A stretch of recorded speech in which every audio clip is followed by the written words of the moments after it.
Hey, y'all, each week on The Sam Sanders Show from KCRW, we ask big questions and share hot takes about the pop culture we love. Now that we have YouTube, we don't need any more biopics. If they've been alive such that I can watch them on YouTube, I don't need it. I don't think that music is getting worse. I think y'all just don't listen to artists who aren't in the mainstream. Taylor Swift, retire. It's time to retire. The Sam Sanders Show from KCRW, wherever you get your podcast, and on YouTube. Defeating white supremacy was our family hardware store. And so no matter what you do, even if I'm a comedian, eventually I got to take over the hardware store.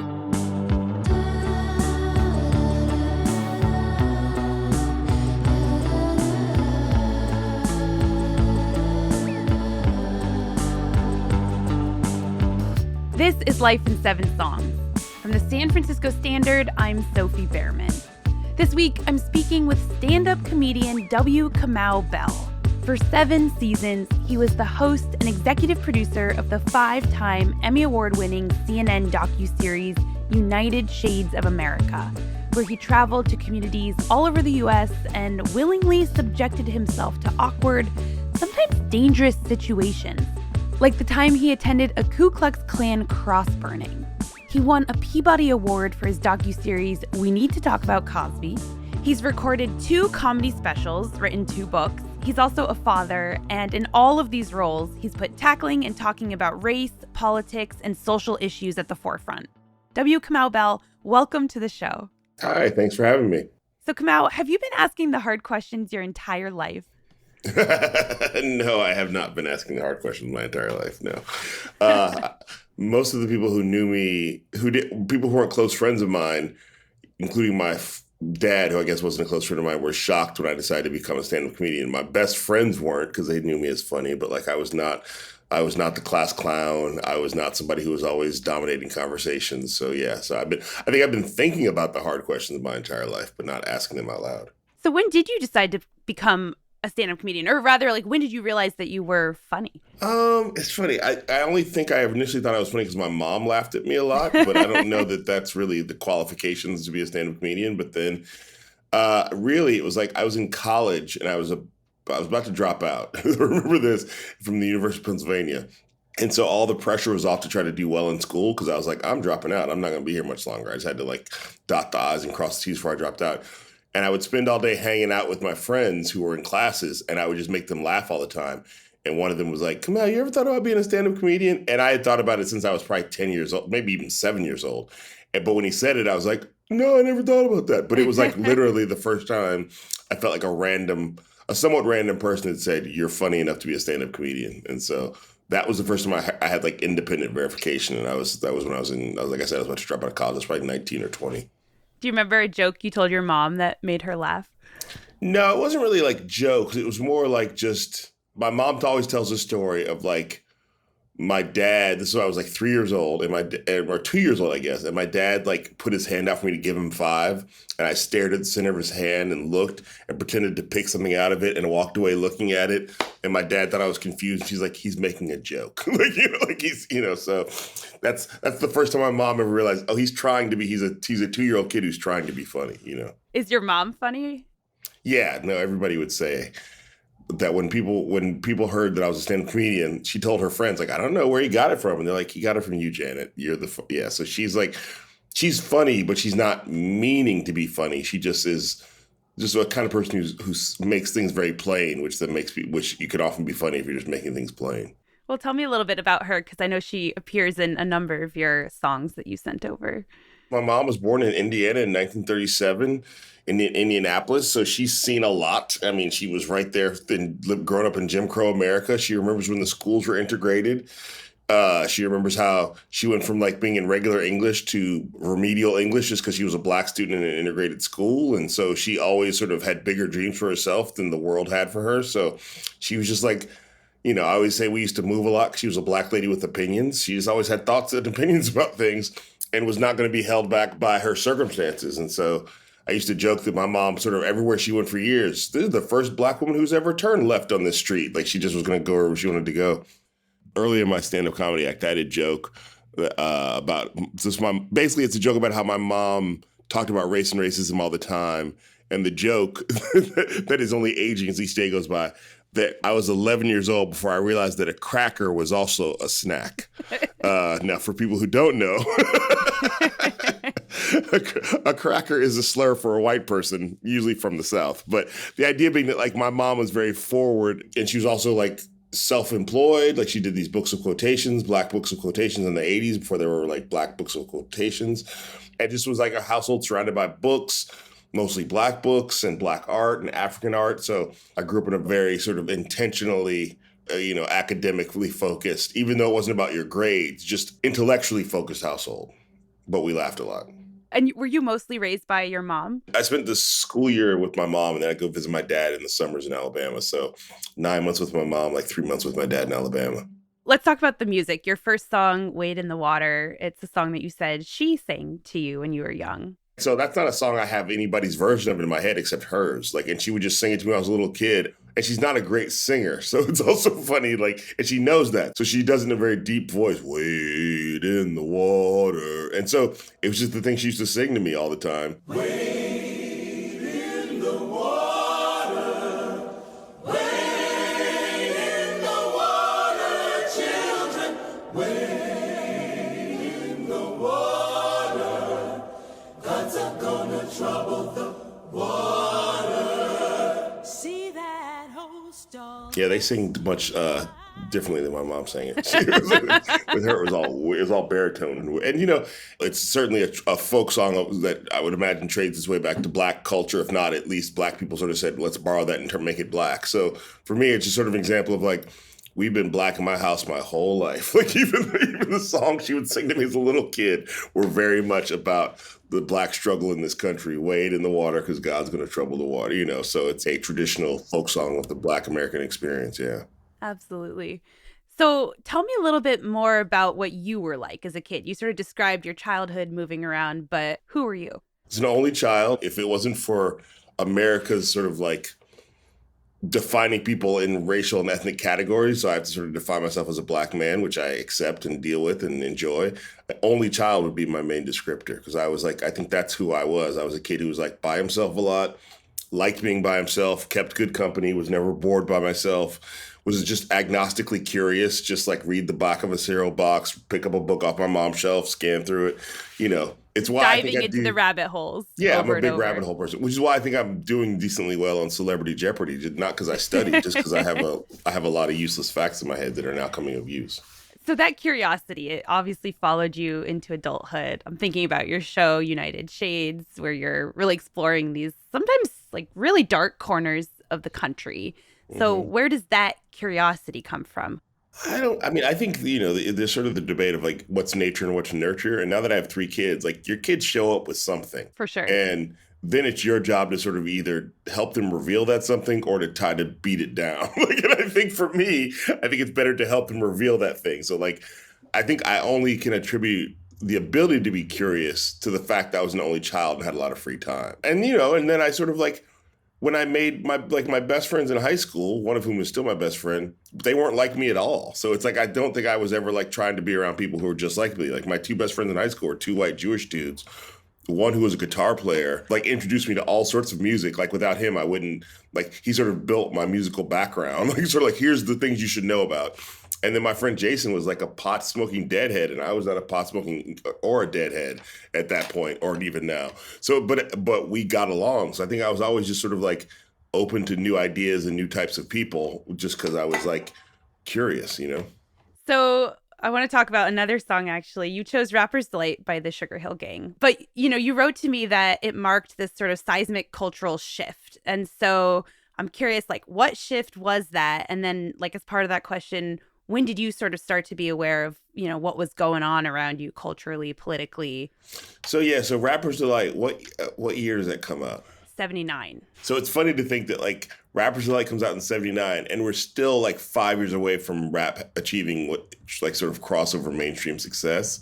And when you heard it, you stopped because it didn't sound like the song before it and it didn't sound like the song afterwards because there weren't other rap songs getting radio play at that point like that, That's when rap went mainstream for Black folks because it was like on the radio. And then it didn't go mainstream for white folks until Run DMC. Do you remember the words to this day? I said hip hop, the heavy to the heavy, the hip hip hop, and you don't stop rocking to the bang bang boogie. I said up jump the boogie to the rhythm of the boogie to beat.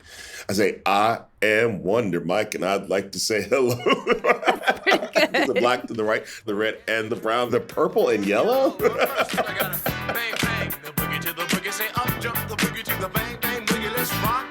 You don't stop, rock the rhythm that'll make your body rock. Well, so far you've heard my voice, but I brought two friends along. And next on the mic is my man. Also, when you could rhyme just sounds, bang bang boogie to up jump the boogie. Like there's no, there's no words. And so I think the other thing is that even though I ended up my musical interest, I mean, I always liked rap, but they ended up being not really rap focused as I got older. But that song is still like a seismic shift in the culture. So for me, it's like, I like a lot of rap songs. I could have picked Public Enemy's Fight the Power because that sort of more aligns with what people would think about me. And I do love that song, and I still play that song to this day. Like, I don't pull up Rapper's Delight unless I'm playing it for my kids. Like, I'm not. But I think if I'm going to go, like, songs that definitely, like, made me go, wait, what now? Rapper's Delight is one of those songs, yeah. So you mentioned having good friends in high school. Tell me a little bit more about your teenage years. What were they like? So I had finally got settled down in high school in Chicago, Illinois, on the south side of the University of Chicago Laboratory High School, which is like the best way to describe that school is that the Obama girls went there when Barack taught at the University of Chicago, so it's that school. It's a nerd school. We don't have a football team. At least we didn't when I was there. Like, you know, so it was very, very basically everybody who graduates from that school wants to have already finished their first year of college. Like they would have already had the college credits done. I did not take that route. But yeah, so I sort of had a good friendships in high school, but not the best high school experience. Like I felt like I sort of out of place at the school, but I always resonated with that. When I was a kid, there was these sort of like claymation animated Christmas time specials like Rudolph the Red-Nosed Reindeer. And I think it was Rudolph that had the island of misfit toys. And I always felt like, yeah, I would be on the island of misfit toys. So yeah, I didn't have any girlfriends. I didn't have any interest from any girlfriends. I think I went on one date in high school and I got so nervous I never talked to her again. Weirdly, I still know her. We're still friendly. And because I was this black guy hanging out with two white Jewish kids, some of the other black kids in the school sort of held it against me. Like I was somehow turning my back on them, even though it was really just like, I'm just hanging out with the people who hang out with me, you know? So I would not say I had a great high school experience, but I did meet two great friends, one of whom, like I still see Rob every like a year, 2 years, 3 years or so. We'll come across each other. But like Jason is still my best friend to this day. So I choose my choices. So your next song, it's from Living Color. Why do you choose Time's Up? You know, I talked earlier about my friend Rob and introduced me to music. And at one point, we went to the record store and he bought the album on CD and cassette like you did back in the day. And we went to his car. He's like, you need to listen to this. And he just sort of put it in and pressed play. Time's Up is the very first song on that album. That album is still my favorite album of all time. And it's just sort of like, it sounded like what I heard in my head. It sounded like cacophonous and black and but weird and dissonant. And so yeah, so I think that like it's, you know, it's a black band filled with like incredible musicians who play jazz and music from all over the world deciding to play a Bad Brains and style thrash punk song. So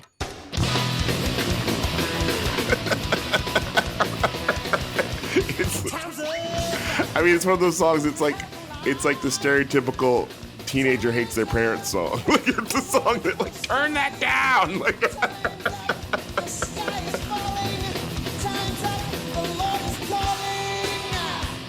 and it's about time's up, which is the thing you feel as a teenager, but it's also literally about climate change, which is like the Living Color side of it. It's a song about how the world, and this is from 1990, like, and they're talking about climate change, which, you know, it's like incredibly skilled musicians can play very simple chord progressions, but bring a lot to them through their attack. And so for me, it was a way to sort of like express and channel my anger in a way that felt like it was actually like clarifying and like it sort of like at the end you felt better about it and not worse. And in terms of channeling your anger, what were you angry about?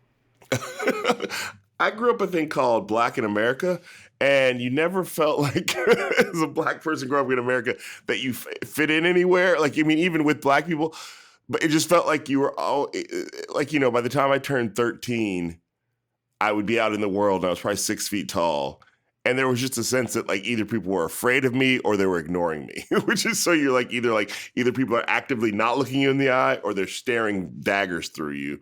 And so you're just always aware that like you're somebody's problem. And I was also a very sensitive, like soft-hearted kid. And so it really bugged me. I'm not really trying, I'm just trying to walk through the world. So I remember I got kicked out of a record store one time when I was 15. Just for being black in a record store. And I know it was that because my white friend Rob was in the same exact record store being a teenager, and he did not get kicked out. And so I remember just being just being frustrated by the fact that I couldn't just be a person walking through the world, that I was always, everywhere I went, I was a black man in America. And so, yeah, but I wasn't like, but the anger of rap music didn't feel accurate to me the way the anger of like Fishbone and Living Colour and even Rollins Band and Rage Against the Machine. I think there was something, those things they were mad at, and they were also there was a sort of I don't know, the musicality of it I really enjoyed too. So. And you got kicked out of a cafe later with your wife, right? Yes, I did. That one I got asked to leave and I left. It's the one when I was a kid I got kicked out. Like the guy grabbed me by my jacket and threw me out with it was the Elmwood Cafe in Berkeley, California when I was on my birthday, 2015. I went to say hello to my wife and our 6-week-old baby, our middle kid, who's now our middle kid. And this woman thought that I was bothering my white wife and her white-looking friends. And tried to give me literally the bum's rush. They thought I was a bum and they were trying to rush me out of the way. Oh my God. Yeah. How do you still have like empathy after shit like that? I don't give my empathy away, first of all. You can lose my empathy. And so I think that's the thing that is very clear. Like I have empathy for people who vote against their self-interest if I think they don't know they're doing it, even if they are doing things that are damaging to me, until I realize, but I don't have empathy for people who are tricking people into voting against their self-interest. So I had a certain level of empathy for like when I did the Klan episode of like, oh, somebody has weaponized your economic anger against black people. Like they've told you that all of the things you can't have in your life is black people's fault. Now, that doesn't mean if the Klan shows up on my doorstep, I'm like, guys, let's hug it out. You know what I mean? Like that just, there's sort of the empathy, but also like at some point it's about like, well, yeah, but I'm not going to have that discussion with you unless it's on camera for CNN. Dang. I'm not just going to do it at my house. If you show up at my house to burn a cross, we're not going to have a discussion about it. Yeah. And it's so much less about who you're talking to, actually, than the viewer whose mind could be changed. Yeah, no, I'm doing, like, people, you would obviously be like, why didn't you punch, like Richard Spencer, who was a alt-right guy, why didn't you punch him in the face? Because then you wouldn't have heard how silly he was. Like, he sat there and said a bunch of silly things that later I found out even the people in his political group were like, that sounded silly. It's time for a quick break. When we come back, Kamau follows through on his 10-year-old dream and becomes a stand-up comedian. Stay with us.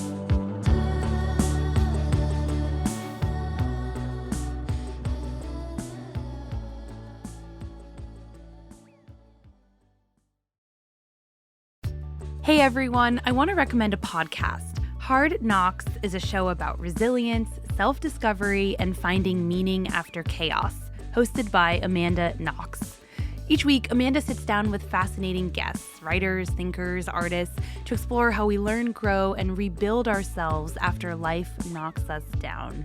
Amanda brings humor, honesty, and hard-earned perspective to every conversation, drawing on her own experience of being wrongfully convicted and rebuilding her life. Amanda was a guest on Life in 7 Songs in one of our most moving episodes, opening up about how music became a lifeline during her years of wrongful imprisonment. On our show, she spoke candidly about turning pain into wisdom and also about how we're all so much more than our worst moments. If you liked that episode, you'll love her show, available wherever you listen to podcasts. I'm Jesse Alejandro Cottrell. And I'm Emily Dreyfus, and this is Pacific Standard Time. We have stories from all over the state of California, all the big battles that are happening here. Prop 50, housing affordability, tech, and immigration. And we're really excited to bring you the stories about how California is dealing with what it means to be alive in 2025.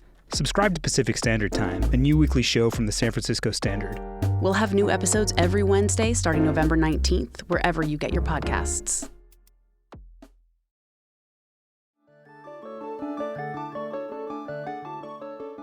So I want to talk more about your comedy and getting into stand-up. I guess before we go there, though, you chose a song that you like because it's funny. So what song is that? So that's my mom is a big Ray Charles fan. So we heard a lot of Ray. So I heard a lot of Ray Charles in my house, which is also like, I think Ray Charles is one of those people who really has become underrated, even though at the time he was definitely not underrated when he was in the midst of his career. But like he was basically like Stevie Wonder before Stevie Wonder. Like he could sort of do anything and play anything. Now, not because they're blind, but because they were super talented musicians.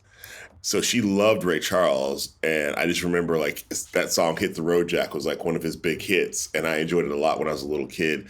And I think part of the reason I enjoyed it because it was funny. Like it was about somebody getting kicked. It was about a dude getting kicked out of his house, but sort of like having a good time getting kicked out. Oh woman, don't treat me so mean. You're the meanest old woman that I've ever seen. I guess if you say so, I'll have to pack my things. And just the backup singers, hit the road, Jack.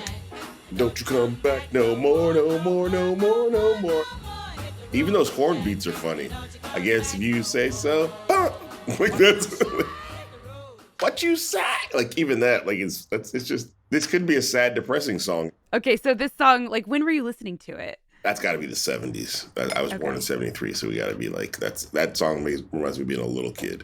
My mom had a giant hi-fi stereo, like with where we were playing records on it, like the giant, like fake wood paneled stereos. Back when they thought electronic stuff should look like furniture. Like back when it was supposed to look like a chest of drawers, you know, like an armoire. So let's talk about comedy. When you start getting into it, did you ever like bomb a comedy show early on? How did that go? Oh, yeah, of course. Yeah. The only comic who I've ever heard say they never bombed is Sinbad. And I kind of believe him because Sinbad just seems like he's so charming. But yeah, I bombed a lot. And actually, I would say that like it took me 3 years to get sort of funny-ish. And then it took me another sort of 3 or 4 years to get consistently funny enough where I was working. And then it took me another 3 years to get like really funny where it's like, oh no, he's a really funny comedian instead of just like, he's a nice guy who does comedy. But then it took me after that first 10 years to really sort of like, okay, now I really want to dig deep and figure out who am I and what am I doing and find my voice and all those things. Is there a certain show format or moment that comes to mind where you were like, okay, this is what I should be doing? The thing that broke my career is also the thing that sort of helped me find my voice. I was doing stand-up in clubs, and then me and my friend of mine got a gig playing some military bases in Okinawa. And we did like, I don't know, 9 shows in 10 nights or 8 shows in 9, something where you're like every night you're on a different military base. And this is like 10 years into my career, maybe actually more than 10 years into my career. And I basically like bombed the first night and then every night sort of worked because you had to go up the next night and sort of like every night I'm like rewriting stuff or writing new things or doing crowd work to try to get people to the, you know, and sort of like I had to fill 45 minutes and every night I would just barely get to that 45-minute mark and be like, oh, thank God. Oh, thank God. It was so, and I came back and I was like, is this what I do for a living? Am I just a guy who goes on stage and fights for the audience's love? And I'm like, I don't think I want to be that guy. And that's when I started writing my solo show, the W. Kamau Bell Curve, Ending Racism in About an Hour. I was like, this is the comic I want to be. And that show, I sort of just took a black box theater in San Francisco at the Shelton Theater. And basically was like, I'm going to write what I want to talk about. And you come see it. And if you like it, come back again and send your people. And that's the show where I decided I only want to talk, not only, but I want to talk about racism and race in this country in the way that I want to talk about it. And I also want to give myself the permission to like tell longer stories on stage and to use PowerPoint slides and things. So it's like, I'm not doing it in a format that currently exists in a comedy club. Speaking of comedy shows, your next song, it comes up a lot in your work. You chose Swing Low, Sweet Chariot. It has often become a reference in stand-up comedy when I'm trying to reference blackness. I'm like, if I'm trying to explain to the audience how black something was, I will go swing low, sweet chariot. Like it is just like it is a vitamin B12 shot of black church. Every black church worth its salt is singing Swing Low, Sweet Chariot. Like nobody's skipping. That's like, I don't know if that's the greatest hit of gospel, but it's got to be one of the top 10. You can't have a black church and go too many Sundays without singing Swing Low, Sweet Chariot, or else you'll have your black church status revoked. Swing low, sweet chariot, coming for to carry me home.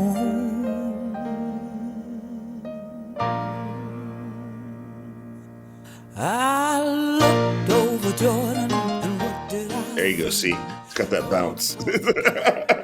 That's the moment.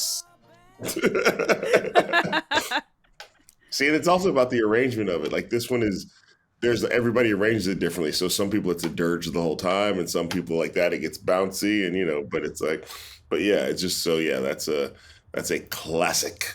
As you're talking about this decision to focus mostly on race in your work, and I'm thinking about what you said earlier about how your mom was always making that a priority, it feels really full circle. Did that have an influence on you? The way I put it is that like my mom was doing all this like movement work and also just making sure her job also reflected her ideology. So like she was a textbook editor, but she made sure that the stories in the textbook were diverse. And this is back in the early 80s before diversity was even like a buzzword. She just wanted to make sure that like she put my name in the book, Kamau, because she wanted there to be diverse types of kids' names in the English textbook she was editing. And it wasn't her job to make them diverse. She just did. That's what I always say black people have two jobs, the job you're hired for and then the job to make it easier on your people who are coming behind you. So that's a thing I learned from her, which she learned from her dad. It's like just the way it was. Like he was like, I work hard. I have 3 jobs to pay the rent. And then I go to church every night to help the community, So, and he's on leadership boards and things. And so that's the thing I learned from my mom that she learned from her dad.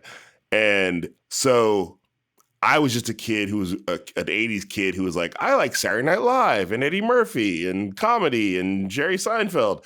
And so when I started doing comedy, I wasn't really trying to do political race comedy, but those jokes would come up. Whenever I told them, they wouldn't always work, and I'd sort of be like, maybe I shouldn't do these jokes. But I always sort of found myself drawn to that kind of material. And the way I sort of looked at it later was like, basically, defeating white supremacy was our family hardware store, and so no matter what you do, that you're going to work in the family hardware store. So even if I'm a comedian, eventually I got to take over the hardware store. So that's what I did is like, this is how my mom did it through like self-publishing books with black quotations. And I'm doing it through stand-up comedy and documentaries, but it's still the family hardware store of defeating white supremacy. So this next song you described in your notes to me as perfect. It's Head Over Heels by Tears for Fears, an 80s classic. Why'd you choose it? So there's a lot of great pop music in the 80s, but so that album came out in what, 83? 85, I think. 85. So I'm 12. I don't know why I like that album. There's something about that guy's voice, the lead singer. There's something about the melodies. There's something about the melancholy of it. I think even as a 12-year-old, I was like, I'll never find a woman either. You know what I mean? So there's something. And I love the fact that it almost starts at the climax and then goes back to the song and comes back to I just think it's very cleverly written. And I just think about it reminds me of being 12, sitting in the backseat of cars, and that song would come on and I would just be like taken away on the melodies. And I was like, I don't even understand why I like this. Like I'm 12, That's that special age. Yeah. I have a couple songs where I just like screamed into a hairbrush, and you're like, that's not even relevant to my life. Yeah, it's like these 2 white British dudes. And they actually sound like white British dudes. They're not doing the thing where they pretend to sound like Americans. And I love this song more than I should. This is a song I'm like, nobody's going to expect this one, but I really like it. Yeah, those falsettos. Here we go. Still up. Oh, there you go. You got to have a falsetto. And it's also got movements. Like, it's sort of like, there we go. See, now it's, don't throw it. Got the synthesizer. 80s synthesizering. And then at the end, this is my 4-leaf clover. Like it's just so like it's like maple syrup. It's a good song. So you and your wife have 3 daughters. Yep. You chose a song. It's your last song. It's a song by Nina Simone that you wrote that you used to or still do play for your daughters. Yeah, so this started during the pandemic for my 2 oldest kids because it was a way to like get them out of bed in the morning and motivate them. And it's an uplifting song, and it's also a very black song. And Nina Simone, I didn't learn about Nina Simone until I was in my 20s. And one thing as a parent, I was like, I really got to make sure they know who Nina Simone is. Like, it just felt like a hole in my mom. I was like, how did you do that to me, Mom? And so it's not a thing I play to wake them up anymore, but it is a song that we will play in the house.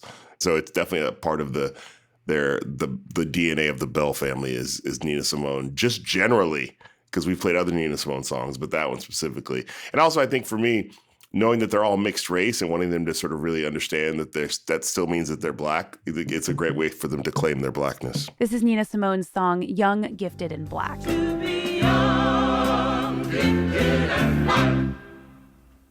Open your heart to what I mean.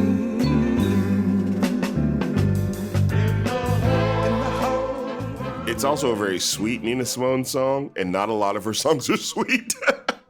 It's very sweet. Some of her songs have some edge to them, and they've heard those songs too, like Mississippi Goddamn. But also I like the dissonance of it. Young! Like it's a little bit like, and she's a classically trained singer, so she knows what she's doing. There's that like, it's a little bit young, gifted, and Black. There's a great live version of her doing it in front of a group full of like Black kids and young people on YouTube. And it's her explaining why she wrote the song, where the song came from. And then it's her performing it, and she sort of narrates through the song. And we've played that video in my house a bunch of times. I love that. You know, earlier you talked about how dismantling white supremacy is kind of like a family business. It's this hardware store that you're all working at. And so when you think about your daughters right now and their futures, and I'm thinking especially in this particular moment in time, what are you thinking about? What does that look like? So the way that I sort of think about it is that, like, my family is descended from American slavery. So if you think about we're not that far away from enslavement, like that many generations away. So the enslavement generation, just by the fact they survived and were able to have kids who are free, those kids have, like, I think of it as the black baton. They're getting past the black baton. And the black baton is lighter just because you're not enslaved. And then the generation who was like sharecropping then passes it down to the next generation who are actually able to have like professional jobs and maybe even own a business or two or something, or just be in the community. So the baton gets lighter. Then that generation passes it down to my mom's generation, which is actually the civil rights movement, and can actually achieve levels of success and do things that her parents' generation didn't get to do. The baton gets lighter. My mom passes it to me. It is significantly lighter since she fought the civil rights movement. And I feel like I got the black baton now, potentially handing it off to my girls, and it might get heavier because of where we are right now. And so for me, it just means that, like, if I don't want it to get heavier, I got to really do a lot more work. And I got to really inspire others to do more work and help other people do work, because otherwise I will be the first generation of black people who is handing their descendants a heavier baton to carry the weight of blackness. And I don't really want to do that. So I would say that my daughters are very aware of the fact that you want to be successful in life, but you also got to make sure that you're making it easier for for the people behind you. Now, they're young, so it doesn't mean anything to them, but they understand that their blackness is a part of their identity, and black liberation is going to be a part of their job someday. We call it the family business. Part of our family business is helping other people. Now, it's at 13, 10, and 6. It really, at this point, just say thank you and be nice. You know what I mean? Like, just be gracious and be kind. And so that's a big thing we talk about. But at some point, it means, like, actually help. What's something you're working on now? Like a project you're mulling over? I mean, I'm back to stand-up for the first time. And, like, I took, like, 5 years off. Sort of, like, thought I was retired, but then came back. And a lot of it is about the girls, and then the girls actually participate. Like Sammy would open and play guitar like she did last night. And Juno, sometimes when she's there, she sits off stage with a microphone and sort of talks to me through the show and has a couple of jokes she does. My mom, for 6 of the 7 shows, like basically went out to introduce me, but she would like sort of like do some jokes about me. Like, not that she perceived them as jokes, but she would tell stories that were very funny. And it was just like, this is exactly the way I wanted it to be. You know, like, it's just, stand-up comedy can be such a solitary act, but it was like, it was made so much better by the fact that my family was involved. So I'm really excited about doing it in a way that it's like a whole family thing happening and not just sort of the selfish act of stand-up comedy. Kamau, thank you so much. Thank you.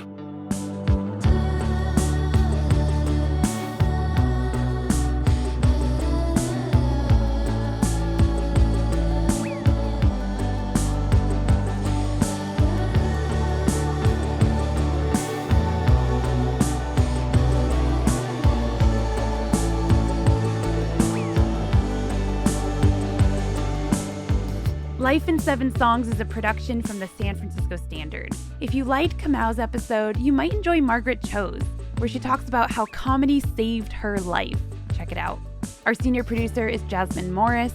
Our producers are Michelle Lanz, who also mixes the show, and Tessa Kramer. Our theme music is by Kate Davis, and Zubin Hensler and Clark Miller created our show art. Our music consultant is Sarah Tabakshian. Executive producers are Griffin Gaffney, John Steinberg, and me. As always, you can find this guest's full playlist at sf.news/Spotify. I'm Sophie Behrman. Thanks for listening, and see you next time.